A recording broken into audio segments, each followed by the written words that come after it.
Hi friends, வணக்கம். Welcome back to Sridhar காவிய Priya YouTube channel. இப்போ தான் சேனல் ஃபர்ஸ்ட் டைம் பார்க்குறீங்கன்னா மறக்காமல் சப்ஸ்கிரைப் பண்ணிவிட்டு பாருங்கள். இன்ட்ரோலாம் எதுவும் எடுக்க முடியலை. இப்போ பார்த்திங்கன்னா காலையில் மணி ஒரு 5:45 ஆகுது. இப்போ தான் நான் எழுந்திரிச்சேன். இப்போ பார்த்திங்கன்னா கொஞ்சம் இருட்டாக இருக்குது. வாசல்லாம் கழுவி விட்டுட்டு குளிச்சுட்டு வந்தாச்சு. இப்போ பார்த்திங்கன்னா எனக்கு தெரிஞ்ச ஒரு சிம்பிளான கோலமுமே போட்டிருக்கேன். இது முன்னாடி பக்கம். இன்னொரு சைடும் கோலம் போட்டிருக்கேன். அதுவும் கொஞ்சம் சிம்பிளாக தான் இருக்கும்.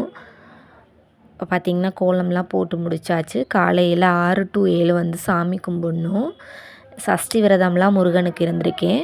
வெத்தலை தீபம் போடுறது இதுதான் ஃபஸ்ட் டைம். நான் எப்படி போட்டேன் அப்படிங்கிறதெல்லாம் என்னால் எடுக்க முடியல. சீக்கிரம் சாமி கும்பிட்டனால அடுத்த செவ்வாய்க்கிழமை சாமி கும்பிடும்போது கண்டிப்பாக நான் எடுக்கிறேன். இப்போ பார்த்திங்கன்னா நவராத்திரியுமே ஸ்டார்ட் ஆயிருச்சு. அதனால வீட்டில் உள்ள சாமான்லாம் கழுவி போட்டாச்சு. முருகனுக்கு நல்லபடியாகவுமே நல்லா சாமியெல்லாம் கும்பிட்டு முடித்தாச்சு. இந்த வீடியோ அவ்வளோதான், முடிஞ்சிருச்சு. நெக்ஸ்ட் வீடியோவில் பார்க்கலாம். தேங்க்ஸ் ஃபார் வாட்சிங்.